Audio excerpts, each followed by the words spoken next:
Hello everyone, this is Shelza Rajpal and I'd be teaching you your CSEET subjects, and this particular video is for your paper number 3, which is Economics and Business Environment.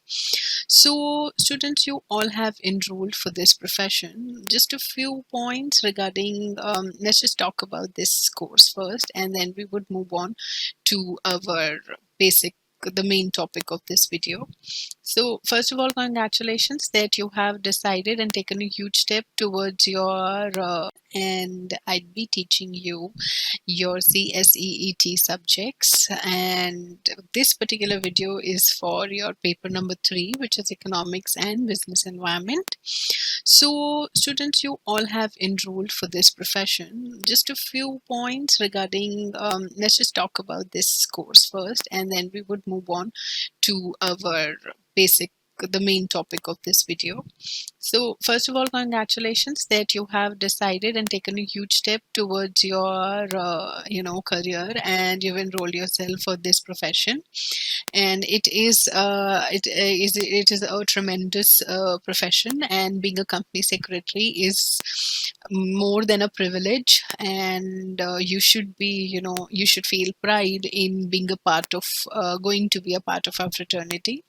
And first and foremost is that if you are dedicated and committed to your profession, you are surely going to go, you know, leaps and bounds in this, because with times, with moving forward and the coming future, the scope of company secretary has been increasing, and you can not only be a legal expert these days, you can be you can be an expert in taxation, you can be an expert in accountancy, you can become the CEO of a company, you can be a part of the board of directors of a company, you can be you can have your own firm and become a company secretary or a compliance expert for a lot of companies. And you can be an advisor to those firms, to those companies. So there is no doubt there is no shortage of work. The only requirement from your end is your dedication and your commitment towards this profession.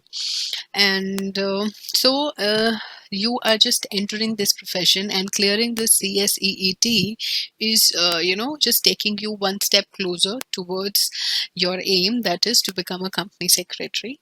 So that this the reason I congratulated you, first and foremost, because taking this decision it itself is an accomplishment. A lot of students get confused that whether we should go for this or not go for this.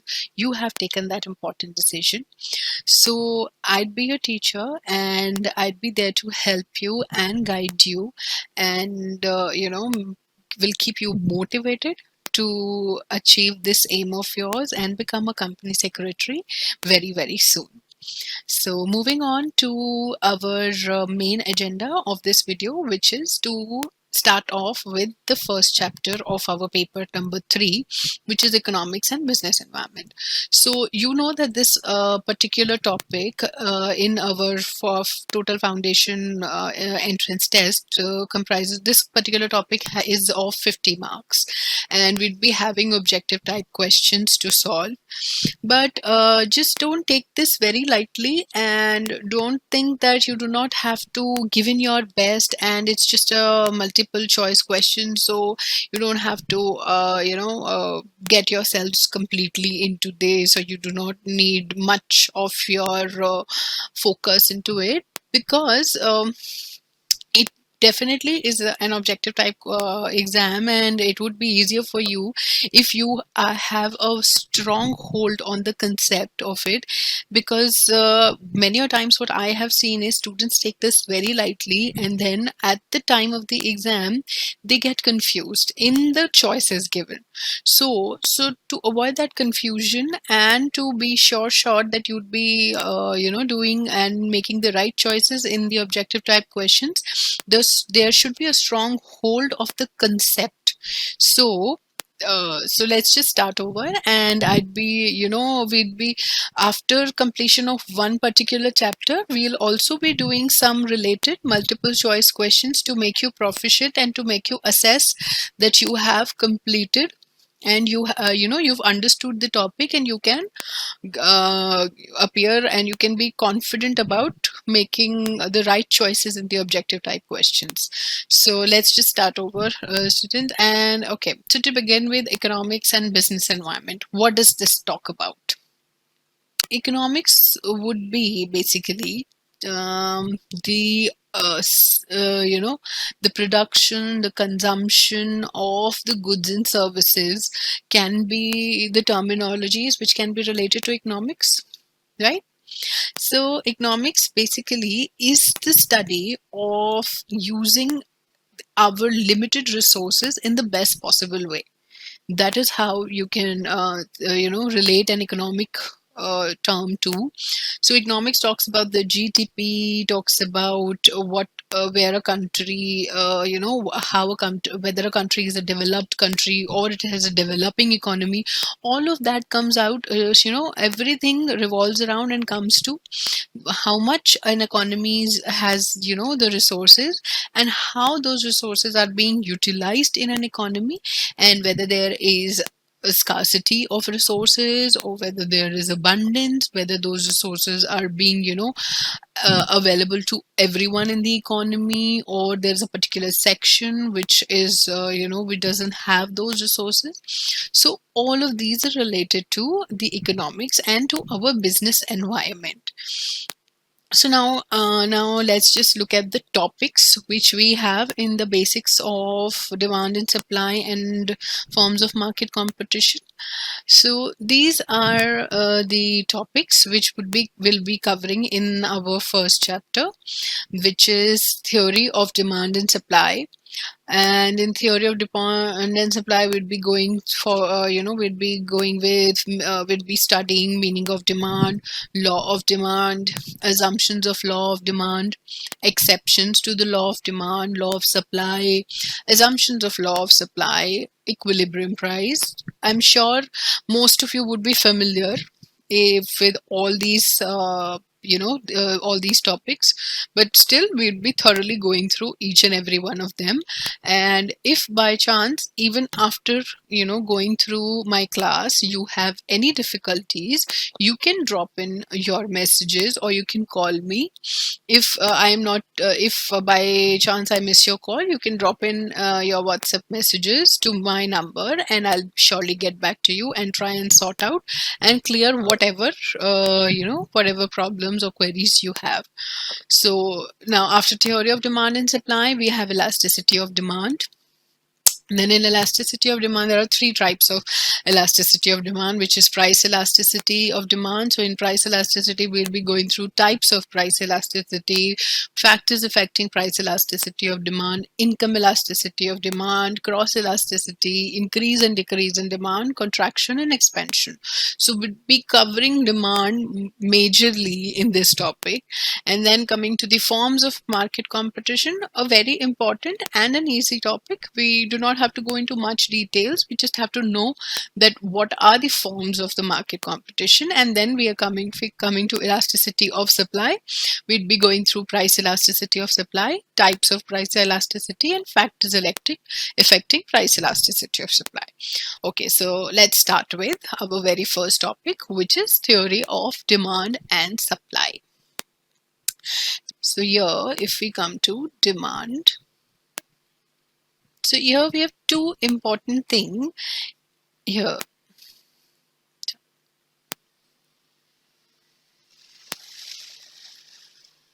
Now, so demand is comprised, the definition is comprised of two particular things which you have to keep in mind, which is number one would be, I'd say, the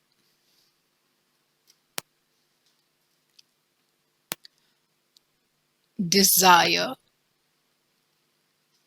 to acquire. And here, the second one I would say would be willingness to pay, right? So what is the desire to acquire what? And the desire to acquire, again, it can be two things, either goods or services, right? So so what we can decide, define economics as, now demand, sorry, uh, really sorry about that. So the definition of demand, we can simply say that it is an economic principle referring to consumers' desire to purchase goods and services and the willingness to pay a price for a specific good or service. You get it? So now, if you've just kept in your mind that these are the two important components of, assessing that there is a demand for that product, is that consumer is desiring to purchase or acquire that particular good or services, like I mentioned here, one component, and the other is that the desire can is also associated with the willingness to pay for it. Now, only if you have the desire to acquire a good and you're not willing to pay for that, so that does not come into a demand, because both these components are important to categorize it as a demand. Now, how we can associate that, like, for example, let's come to one example. Now, you've seen, with the coming of our Companies Act 2013, a very important decision, a very important component for we being as company secretary, was that company secretaries were made the key managerial personnel, and it had been made mandatory for the listed companies, for the companies which are looking to be, getting themselves listed on the stock exchanges, and also for the companies having a prerequisite paid up capitals. It has been mandatory for every company to appoint a company secretary, which made our demand go really up. So here, this is what we are referring to as a service being, recognized and having a demand in the market, which is the company secretary. Like, looking at, like the example I just quoted, that with the coming up of that particular in particular clause in the Companies Act, the demand for company secretaries in comparison to what it was earlier increased. So that is where we can say that the desire to appoint, now here we can make changes in our definition, but however it would be related only. Like, we are here saying that the consumers, or you would say the company's desire to appoint a company secretary, increased with the coming up of the clause in the Companies Act 2013, and definitely they were willing to pay once they would be appointing the company secretary under the Companies Act 2013. And also, I mean, to come, if to quote it to another same example, I would say, like, now in today's time, since all of us are in lockdown and we cannot move outside, so keeping in mind this but present situation, everybody is moving to be it the companies, be it the employees working at home, or be it we teachers, trying to get connected to our students, everybody has come online. So the demand for online classes, the demand for online meetings, the demand for everything to just to keep the business up and keep the business going and keep the economy going, everything is getting digital. So the demand for digital medium has increased to up to many folds, and everybody who's trying to stay connected these days is going digital. So that is what we are referring to, that this is in the times of today, the increase in the or the desire of a consumer to be connected or to keep their services going on. They are going digital and they are willing to pay a price for it also. So this is what our demand is all about. And in simple terms, students, so any particular product, if you want, and if you desire of that product, and you are willing to pay a price for it, would come under the purview of demand. So this is what demand is all about. And now coming to the law of demand. Now, what does the law of demand says? A law of demand again is very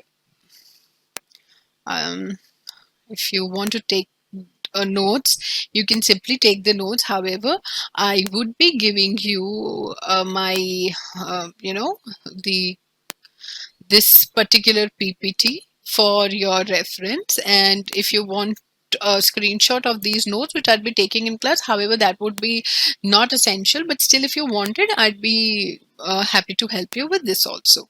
Now, coming to the law of demand, students. Now, law of demand, what does that say? The most important part in our law of demand would be that there are only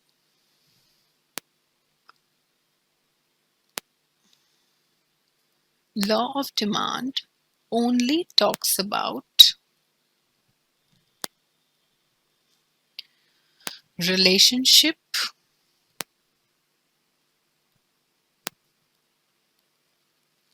between price and quantity demanded. Now, what does that say about it? That here we are only talking about the relationship between the price rise or the price decrease and the quantity demanded. On what will happen if the price of a product increases, what will happen to the quantity demanded, and if the price of the product decreases, what will happen to it. So now, what does our law of demand says? The law of demand describes the functional relationship between the price and the quantity demanded according to the law of demand. Among various factors affecting demand, price of a commodity is the most critical factor, because this is the main thing which determines whether the quantity demanded would be on a higher end or would that be on a lower end. Big price being the most critical factor to derive that whether our quantity would be on the upper scale or will be on the decreasing scale. So, as for the law of demand, demand of a commodity is mainly determined by the price of the commodity, which I just said. Now, let's just go with an example, and I'll try and explain you here that if we have, for example, uh, if there's a certain mobile, be it a Samsung or an Apple iPhone, and it has just come into the market and it costs around 50,000. So there'll be a lot of people who would go for it in that particular price, but there'll be a lot of people who would wait for the prices to go down and then eventually would buy the product, making its demand to go up. Basically, what the law of demand says is that as and when a price of a quantity, see, as and when if a price of a commodity falls, the quantity demanded of it will rise, and if price of the commodity rises, its quantity demanded will decline. Now, looking again to the example, like I said, if there is a certain new Apple phone, maybe Apple 11 or S11 or something like that, and it has recently come into the market, and its prices is like 50,000 or something like that, and there'll be definitely be some people who'd be buying that product, but definitely once the price goes down, even by 5,000, we would see an increase in the quantity demanded. But after the price declines, and again if the price increases, so the quantity demanded, what we will see is that the quantity demanded would go down in case of the price rise. Now, Here, by this example, where we can see that if here we have, see the price per pound, for example, if we can relate it to, now this was apples per day, and this is the price of those apples per pound. Now when we were when the apples per day were being sold at $0.80 per pound, the apples sold were around 1500, right? As soon as the price went down to 0.60 per pound, the apples sold were, the supply or the quantity demanded went up by 2000, right? So, and coming down further, when the prices went to 0.40, the quantity demanded increased to 2500. So, similarly, in this example of ours, we again have now this particular students, I've forgot to mention that all this material I have taken your institute study material only, but to make it, so that you don't get bored and so that you just quickly make it a reading. And I have made it point by point and made a PPT for you guys. And I'm sure after doing this class, it won't take you even 15 minutes to go through and revise this particular chapter. So coming to the explanation, so coming to the example number 2, here we see that price per can, when the price of a can was INR 80, there was no quantity demanded of it.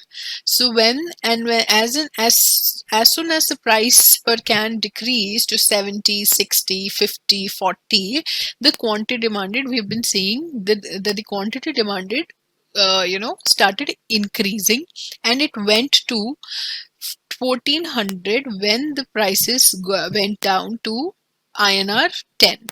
The quantity demanded went to 1400. So this is how we can see, with the rise in price per can, the demand for the can is decreasing, other things being equal. Now, what are these other things? We would be covering that. We would be coming to these factors.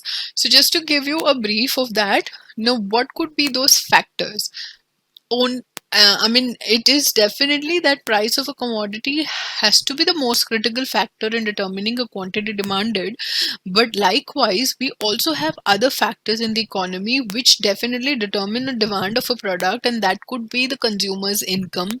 That could also be price of related goods, like, in case of apples, we also have other fruits. In case of cans, if it is a Coke can which we are selling, there has to be Limca, there has to be Pepsi, there has to be a lot of other related goods.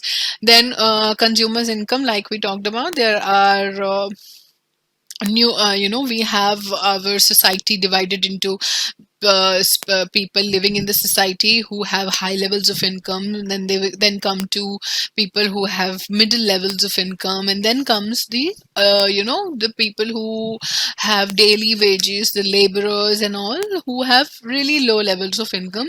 So depending on what a particular consumer can afford or not, all of these factors also come into account. But here in the law of demand, we take those factors to be equal, and we only look at the price rise and how that price rise or decrease affects our quantity demanded. So this is what our theory of demand and the meaning of demand comes. This is what I wanted to cover, and I hope I have made myself clear and you have got what I have made your um, concepts clear on the demand, what demand says, what is it about, and what the law of demand refers to, and here what we are talking about. And to further make you more clear on it, we'd be further covering the assumptions of law of demand, exceptions to the law of demand. So this will make you more clear on what exactly the law of demand talks about. Hope I've made. So it's like here I have not mentioned the examples. So what you can do is you can take a whatever examples I've explained you, like for the demand, I've explained you about the increase in the demand of company secretaries or the increase of the digital media on in times of lockdown today. All of these you can note down by just pausing this video and making it a note in your notes, or just by, if you have the copy of my PPT or this PDF file, you can make a note in this particular PPT only about the examples which I've mentioned, because once you're revising, it would be very easier for you to just keep that particular example in your mind, and then you'd be able to recall what all I have explained and how this concept works. Okay. So, and for law of demand, we have made our examples of like the mobiles I've said. And one more interesting example for you guys can be the online subscription. So nowadays you all watch Netflix, you all watch Amazon Prime and all those, Hotstar and Voot and what all are the other mediums. So all these are subscription based, guys. So, and definitely once you subscribe for them, there is a 1 month subscription, there's a 6 month, and there's a 12 month subscription. So when you see that they're you are getting as when you compare, so you go for those 6 months or 12 months, or probably for a month subscription. And if I'm sure if those subscriptions had been free, there had been no charges to subscribe for those mediums, so definitely we would have been seeing the traffic on those particular websites would have been more, because there are people who can afford that price and pay for those medium. So I hope I'm making myself clear about the subscription, yeah, online subscription like Netflix. For example, if we talk about, I don't know what the monthly subscription is about, but if we see that there's a fall in, fall by of 10%, or we are getting a 10% discount on Netflix 1 month subscription or 6 months, we'll definitely go for it, and there'll be many more people, and we'll be seeing the increase of in the quantity, or the increase in the monthly subscriptions with the decline in prices. Or if Netflix makes subscription on 1 month free, so definitely there'll be an increase in the monthly subscriptions for that particular medium. So that is what the law of demand says. So now coming to the assumptions of law of demand.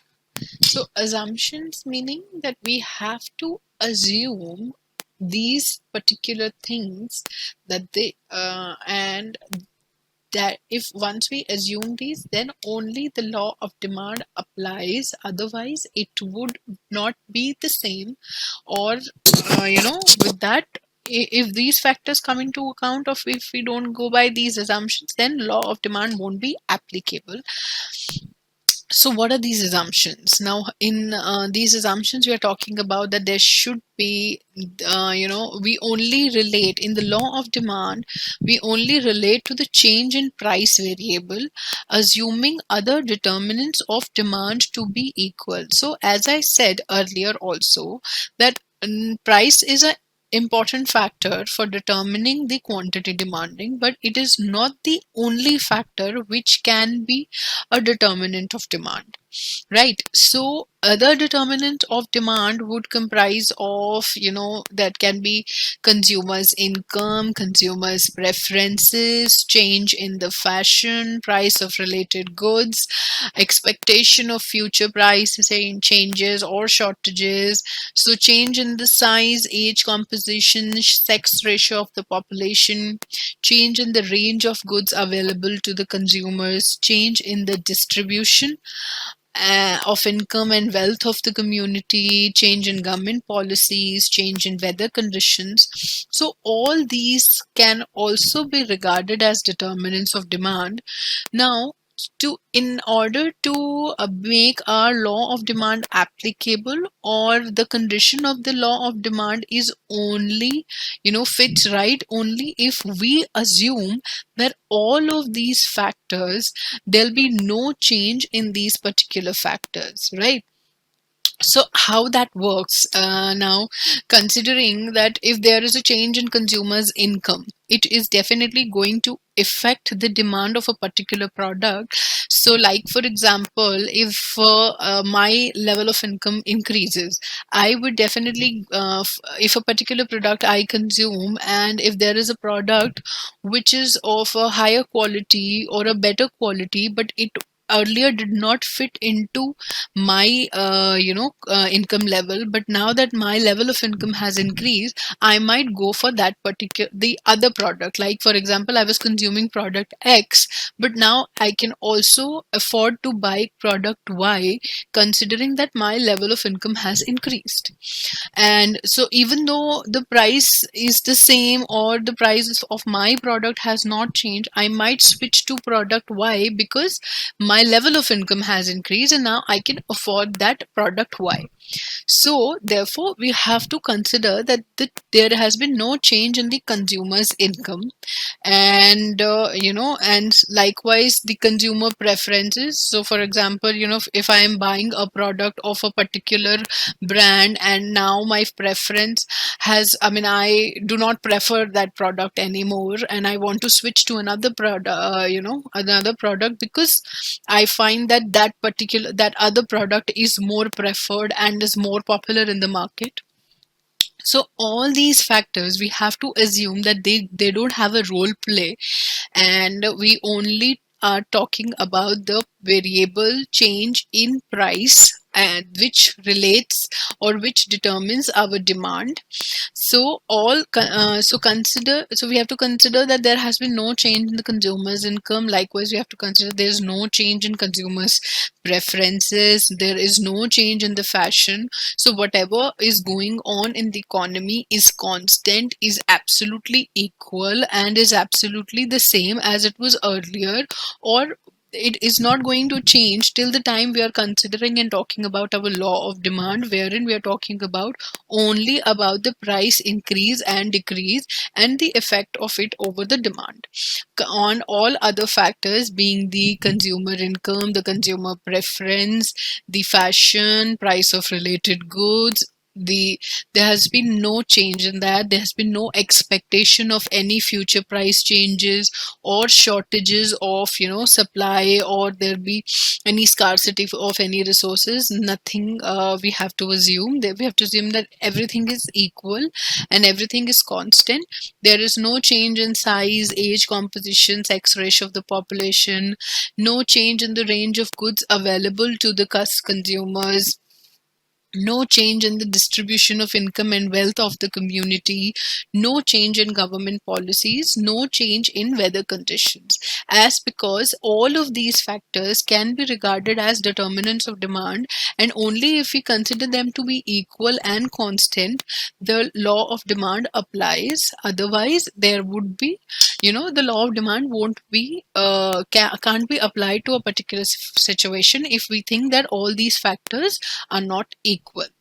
So this is how the assumptions of the law of demand work, and this is why there has to be, these assumptions have a role play in the law of demand, because we have to assume all the other factors of determinants of demands to be equal in order to see the change in in order to see how the change in price variable affects our demand. Okay, hope I have made myself clear. In case any students have any doubts, you can anytime buzz me and leave your leave your doubts and queries over my WhatsApp. I'd be definitely helping you out with that.